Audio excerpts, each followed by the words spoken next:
ada apapun selain hitam yang menekan mata. 3 detik yang terasa jauh lebih lama dari seharusnya. Napas seseorang terdengar terengah, tidak beraturan, seolah paru-parunya menolak udara dingin di ketinggian. Angin berdesir kasar, bukan sekadar angin, tapi seperti desahan panjang yang membawa bisikan. Lalu perlahan, kabut tebal membuka wajah Gunung Lawu dari kegelapan. Tidak megah, tidak ramah, hanya diam dan mengawasi. Pernahkah kamu bertanya, berapa harga yang harus dibayar saat seseorang melangkah terlalu jauh, melewati batas yang seharusnya tidak disentuh manusia? Cerita ini bukan tentang menaklukkan puncak, bukan tentang foto indah di atas awan. Ini tentang satu hal yang jauh lebih sederhana dan jauh lebih menakutkan, tentang diizinkan pulang. Bara sudah kembali ke rumahnya, tubuhnya lengkap, napasnya ada, tapi matanya berbeda.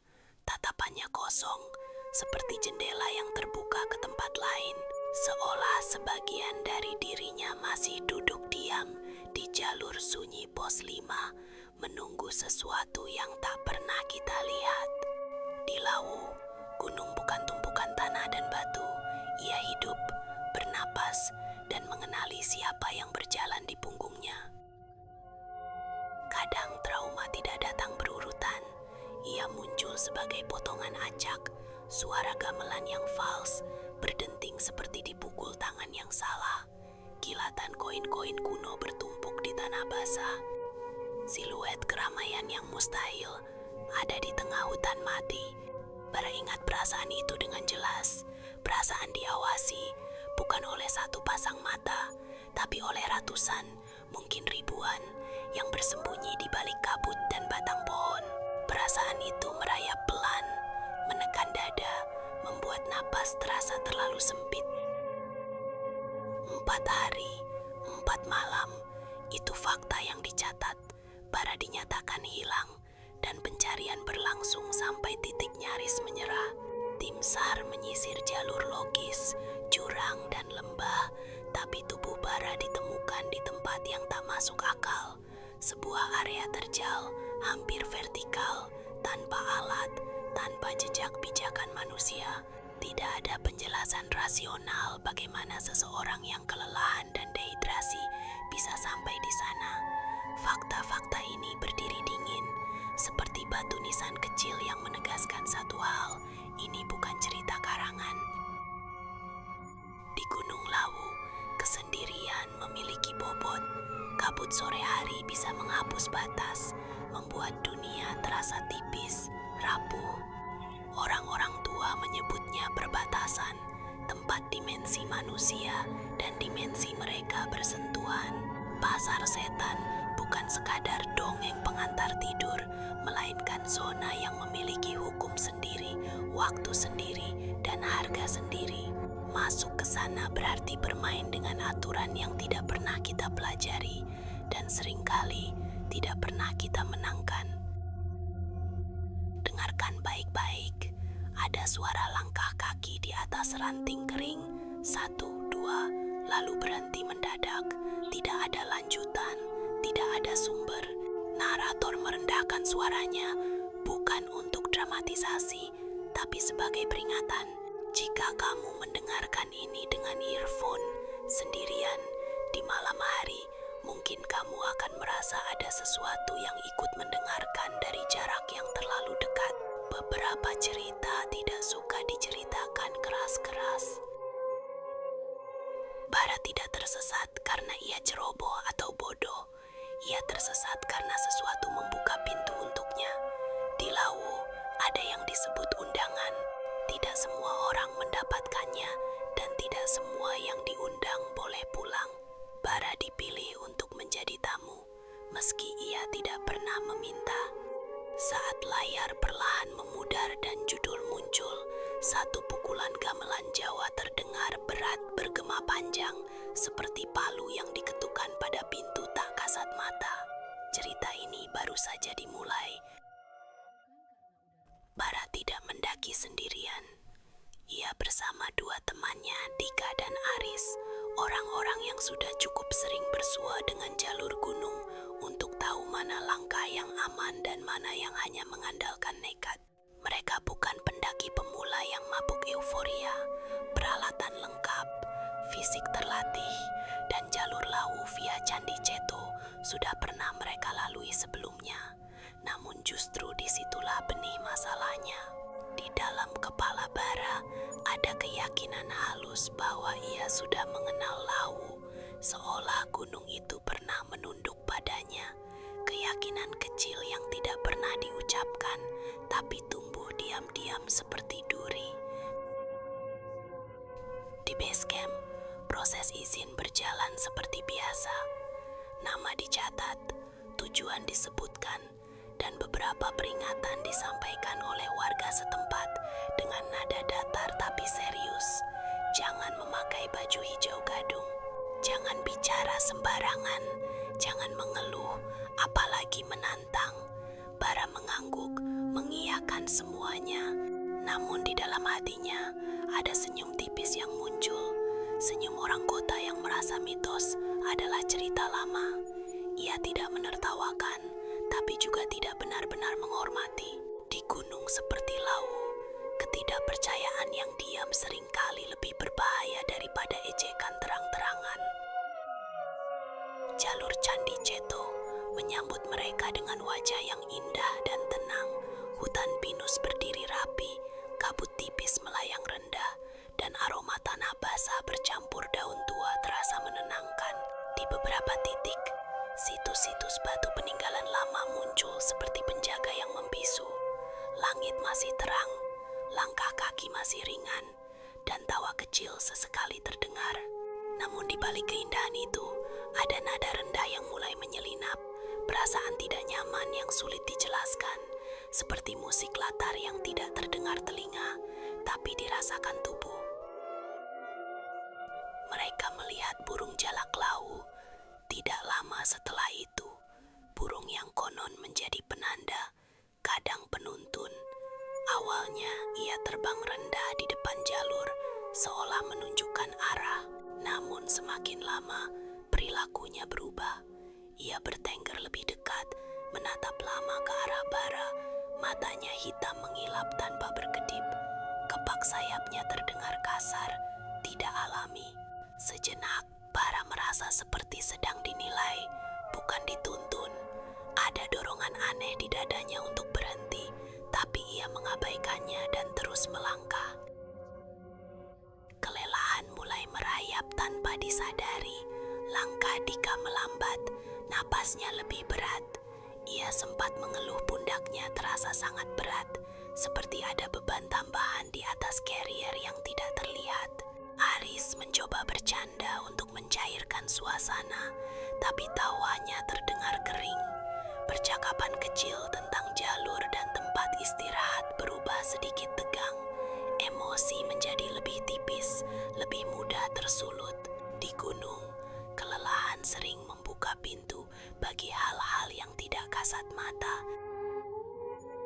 Saat matahari mulai turun, suasana berubah drastis. Cahaya oranye memudar cepat, digantikan ungu gelap yang menekan langit. Suara hutan yang tadi ramai oleh serangga dan burung mati mendadak. Bukan pelan-pelan, tapi seperti diputus. Kesunyian itu terasa pekak, menekan gendang telinga dan dada. Bara merasakan bulu kuduknya berdiri, bukan karena dingin, tapi karena insting yang berteriak bahwa waktu aman telah lewat. Mereka memutuskan mendirikan tenda di area yang jarang dipakai, sebuah tempat yang oleh pendaki lama disebut pos bayangan. Tanahnya lembab, baunya aneh, seperti tanah lama yang sering digali. Saat membersihkan area tenda, Bara menemukan sisa sesajen tua, bunga kering, dan bekas wadah yang hampir menyatu dengan tanah. Tanpa berpikir panjang, ia menggesernya ke pinggir dengan ujung sepatu. Tidak ada permisi, tidak ada niat buruk, hanya tindakan refleks. Di Lawu, satu tindakan kecil sering cukup untuk membuka pintu yang salah. Malam pertama Rama turun tanpa basa-basi. Di dalam tenda yang sempit, Bara terbangun dengan tubuh kaku. Napasnya tercekat di dada. Ia sadar sepenuhnya, tapi tidak bisa bergerak. Di luar tenda, ada langkah kaki yang berjalan melingkar, diseret pelan di atas tanah basah. Suaranya banyak, teratur, seolah ada rombongan yang berputar mengelilinginya. Bara mencoba meraih senter, namun jarinya tidak patuh.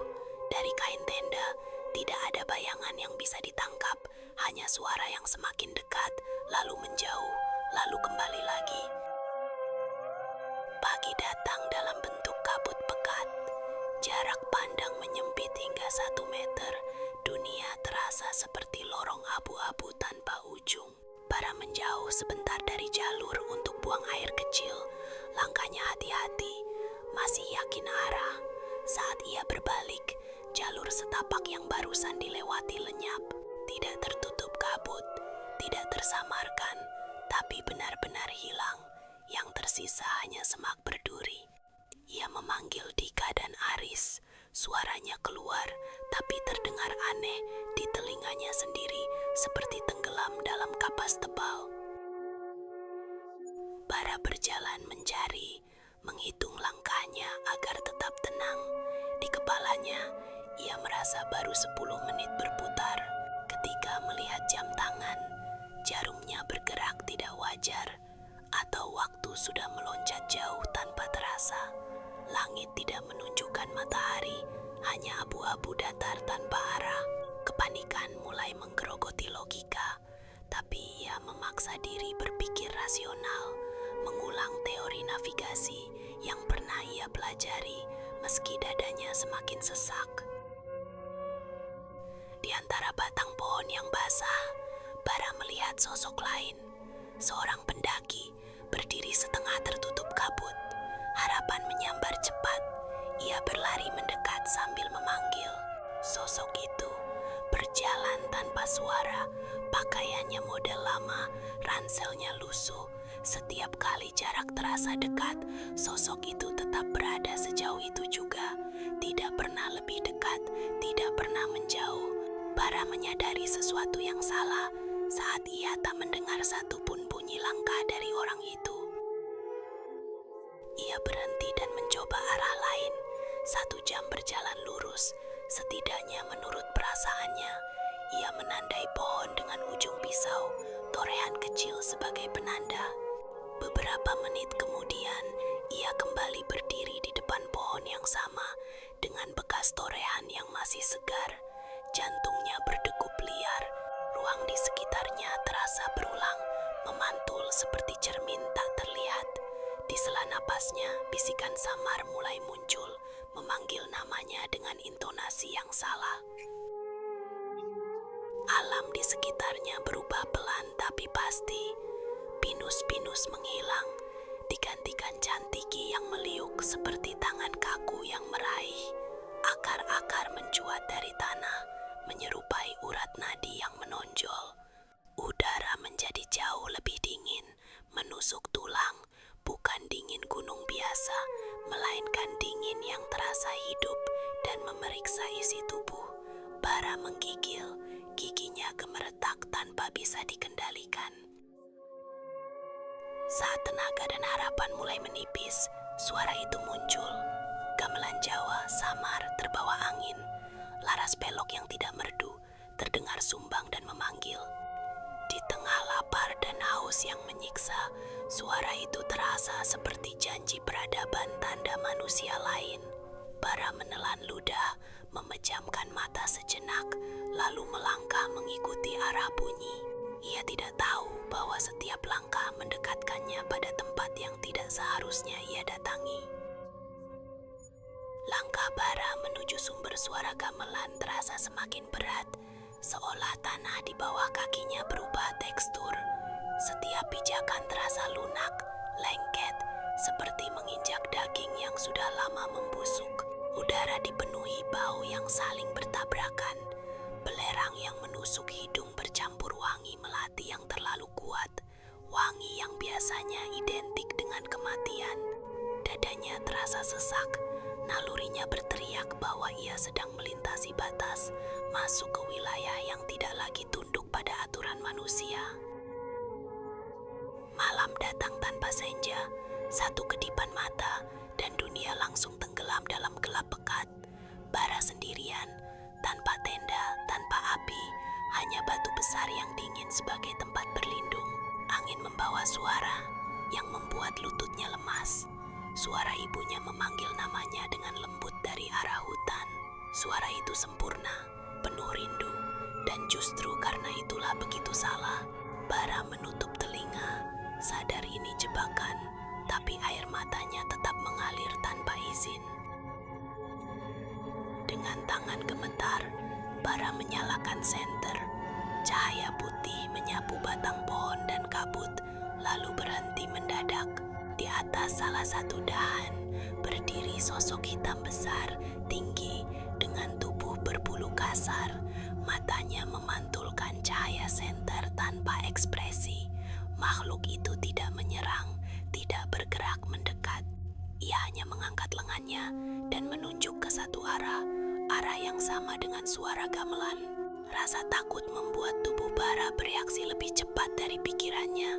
Hangat di celana, malu yang tidak lagi berarti apa-apa.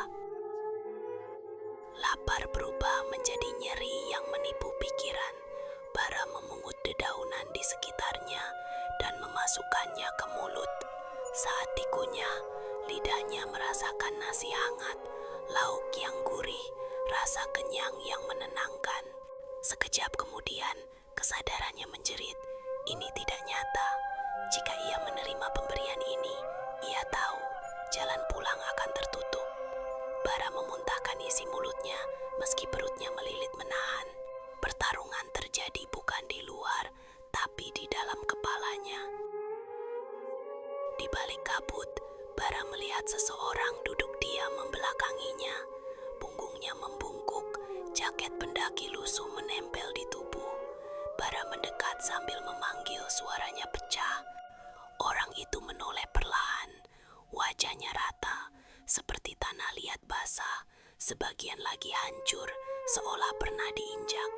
Bara menjerit dan berlari tanpa arah, kakinya tersandung akar, tubuhnya terguling menuruni tanah miring.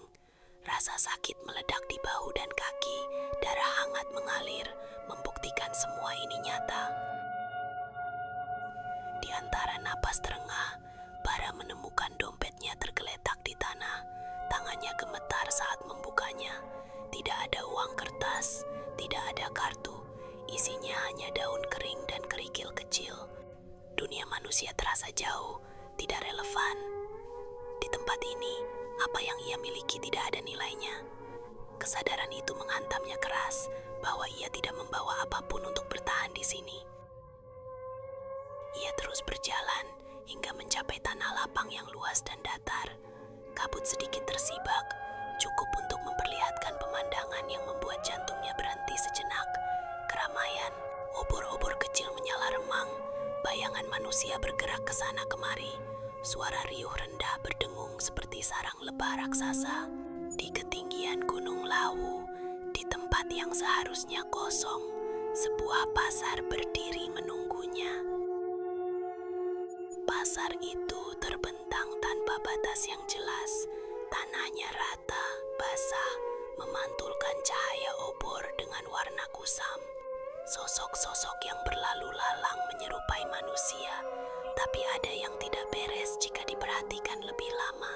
Kaki mereka tidak benar-benar menapak, melayang tipis di atas tanah. Wajahnya pucat pasif, seperti topeng yang lupa diberi ekspresi. Gerakan tubuh mereka patah-patah, tersendat sejenak lalu lanjut lagi, seolah dunia ini memiliki frame yang hilang. Warna di sekeliling didominasi sepia dan abu-abu, membuat Bara merasa seperti masuk ke foto lama yang membusuk. Keramaian itu sunyi dengan cara yang salah. Mata Bara melihat orang-orang menawar, menyerahkan sesuatu, tertawa kecil, namun telinganya menangkap bunyi yang lain. Geraman rendah, desis panjang, dan bahasa yang terdengar seperti Jawa kuno yang dipelintir terbalik. Suaranya bising, memekakkan, Tapi di dalam kepalanya terasa kosong, hampa. Efeknya membuat kepala pening dan mual, seolah otaknya dipaksa memahami sesuatu yang tidak diciptakan untuk manusia. Seorang wanita tua mendekat, tubuhnya bongkok, rambutnya disanggul seadanya, kebaya lusuh menempel di kulitnya yang keriput. Senyumnya tipis dan dingin. Ia membuka tampah kecil, berisi jajanan pasar yang tampak hangat dan menggoda. Bau gula dan kelapa tercium nyata. Saat bara berkedip, visual itu berubah sekejap. Jajanan itu menjadi gumpalan darah hitam dan bangkai tikus yang masih basah. Wanita itu menatap tanpa reaksi, seolah perubahan itu hal biasa. Wanita tua itu berbicara, tapi suaranya tidak keluar dari mulutnya. Kata-katanya langsung muncul di kepala Bara, menanyakan bayaran. Bara menggeleng, menunjukkan dompet kosongnya. Senyum wanita itu melebar perlahan. Tangannya yang keriput menunjuk ke arah jari Bara, lalu ke matanya, lalu ke dadanya. Isyaratnya jelas, umur, tenaga, bagian tubuh, tenggorokan Bara kering. Di hadapannya, air minum terlihat di atas meja, berembun dan dingin, jaraknya hanya 1 langkah. Di tengah kepanikan itu, Bara melihat sosok yang sangat ia kenal. Dika, temannya duduk di salah satu warung, makan dengan lahap, kepalanya tertunduk. Bara berteriak memanggil namanya, suaranya nyaris habis. Dika menoleh, mulutnya penuh tanah dan cacing yang bergerak, tapi ia tersenyum lebar, terlalu lebar, senyum yang merekah sampai ke telinga. Tatapan matanya kosong, tidak mengenal. Bara mundur, menyadari itu bukan temannya, hanya umpan yang memakai wajahnya. Tiba-tiba pasar membeku, semua gerakan berhenti serentak. Ratusan pasang mata menoleh bersamaan ke arah Bara. Suara gamelan meledak, keras, menusuk telinga dan dada. Sosok-sosok itu mulai bergerak mendekat perlahan, anggun tapi pasti. Tubuh Bara membatu. Ia ingin berlari, tapi ototnya menolak. Napasnya pendek, jantungnya berdegup liar. Sementara kerumunan itu semakin rapat, jarak semakin habis. Saat Bara hampir pasrah, sebuah suara keras menghantam tanah. Seorang kakek berpakaian bertapa berdiri di antara kerumunan. Wajahnya tenang tapi tegas. Tongkatnya menghunjam tanah sekali lagi. Gelombang tak terlihat menyapu pasar. Sosok-sosok itu terpental. Obor padam, suara lenyap. Dalam satu tarikan napas, pasar menghilang, digantikan hutan gelap dan dingin. Bara terjatuh berlutut, gemetar, sadar bahwa ia baru saja ditarik kembali dari tempat yang hampir menelannya selamanya. Hutan kembali sunyi, tapi tubuh Bara sudah tidak sama. Perutnya bergejolak hebat, ia muntah cairan hitam yang pahit dan lengket di tenggorokan. Dingin menembus pakaian hingga ke tulang, membuat otot-ototnya kaku tanpa ampun. Jari-jarinya mati rasa, sulit digerakkan, dan kakinya gemetar setiap kali mencoba berdiri. Kulitnya lecet di banyak tempat, bibirnya pecah-pecah berdarah, napasnya berbunyi kasar, seperti paru-paru yang diperas dari dalam. Tenaga dan harapan terkikis bersamaan. Bara terduduk, mencoba menangis, tapi matanya kering. Yang muncul justru bayangan rumah, kasur empuk, suara piring di dapur, dan wajah orang tuanya yang menunggu. Gambaran itu terasa begitu dekat dan menyakitkan. Di dalam kepalanya, ia berbicara pelan, meminta maaf atas banyak hal yang tidak sempat diucapkan. Setiap tarikan napas terasa seperti yang terakhir. Di tempat lain, manusia-manusia nyata mencarinya. Tim SAR menyisir hutan, memanggil namanya dengan toa, berulang kali, tanpa henti. Beberapa kali mereka sebenarnya melintas sangat dekat dengan posisi Bara. Namun di telinganya, suara panggilan itu berubah menjadi auman kasar, seperti binatang buas yang sedang mengintai. Naluri bertahan hidupnya terbalik, membuatnya merunduk dan bersembunyi dari orang-orang yang justru datang untuk menyelamatkannya. Bara berhenti melawan, tubuhnya terlalu lemah untuk melanjutkan perlawanan yang tidak ia pahami. Ia bersandar pada batang pohon, posisi yang nantinya akan dikenang banyak orang. Matanya setengah terpejam, napasnya pendek, suara gamelan terdengar lagi, kali ini lembut, mengalun pelan, seperti lagu Nina Bobo. Ada rasa damai yang menakutkan, rasa ingin menyerah dan membiarkan semuanya selesai. Di ambang gelap itu, sebuah bisikan muncul di telinga kirinya, jelas, pelan, dan tegas. Durung wayahele, balik. Kata-kata itu memotong rasa kantuk yang aneh, menahan kesadarannya agar tidak jatuh sepenuhnya. Bara tersentak kecil, air mata akhirnya mengalir, bukan karena takut, tapi karena sadar ia belum diizinkan pergi. Bukan kekuatannya yang menyelamatkan, melainkan belas kasihan. Saat itulah tangan-tangan manusia menyentuhnya. Tim SAR menemukan Bara dalam posisi duduk bersila kaku, matanya melotot tapi kosong, tangannya menggenggam erat sebuah batu kecil. Ketika disentuh, Bara menjerit histeris, jeritan panjang yang menyayat, seperti suara orang yang baru ditarik paksa dari mimpi buruk terdalamnya. Beberapa anggota tim terdiam, merinding, menahan emosi. Evakuasi berjalan berat dan tidak wajar. Tandu terasa jauh lebih berat dari tubuh Bara yang kurus. Langit mendadak berubah, angin kencang dan hujan turun tanpa aba-aba. Setiap langkah terasa melawan sesuatu yang tidak terlihat. Beberapa anggota tim mulai berdoa keras, sebagian mengumandangkan adzan berulang-ulang. Perlahan, beban itu terasa berkurang, seolah ada yang akhirnya melepaskan cengkeramannya.